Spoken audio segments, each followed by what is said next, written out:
All of a sudden, I got this thing going on that complaining is really not smart. And the last person in the world that I want to complain to is the Lord. How many of you have ever gone to a complaint department in a department store? Let me see your hand. It's not much fun, is it? Well, I was reading an article by Bill Izzard, and all of a sudden my imagination just went crazy. And I thought of the throne of God becoming a complaint department. And I began to digest this, and I began to consider it, and I thought it would go like this. Suppose I come to the Lord with a complaint. I have a complaint. I have what you would call a fuss. I have what you may call a grievance. It may be about somebody else, or it doesn't fit my way of thinking, or it doesn't suit my teaching, or it doesn't really, line up with what I particularly embrace. I've learned a long time ago I can, tolerate a lot of things that I don't necessarily agree with. How many of you know that as a parent? And why don't we apply that to the rest of our life situations? One reason is because we like to complain.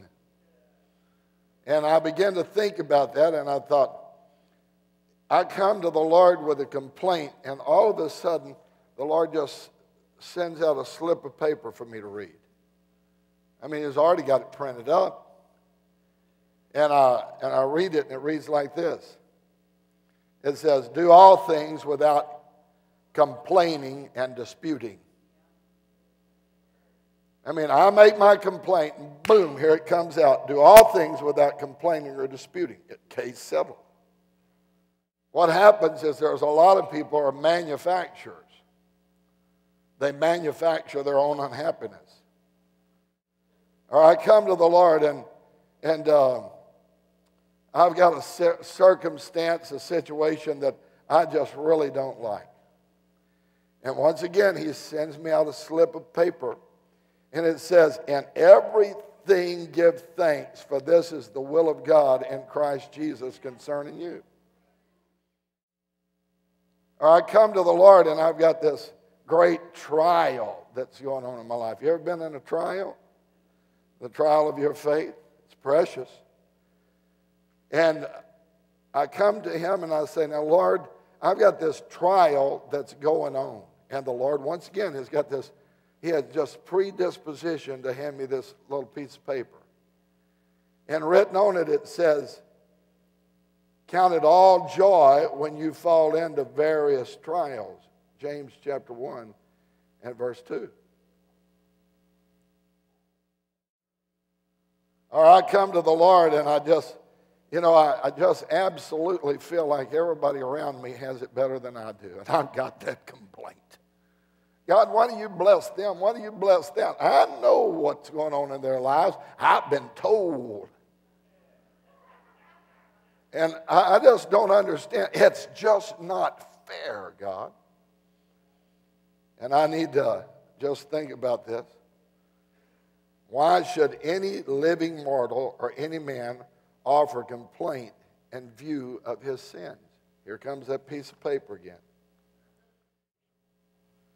And then I bring him this piece of paper. Boy, I'm just really upset. And he sends me a slip of paper back. My paper is, Lord, I just can't take it in this present life. These trials right now are just, they're just screaming at me every day. And it's just something it's like that I'm caught in a vice, and you're just literally pressing the very existence out. It's like I'm in a wine press, and you're trampling on me.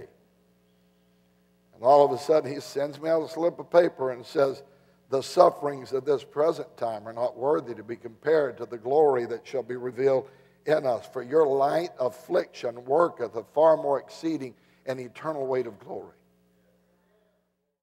Genesis chapter 18, verse 25 said, shall not the judge of all the earth do right? Whether you can see it or not, the judge of all the earth is going to do right.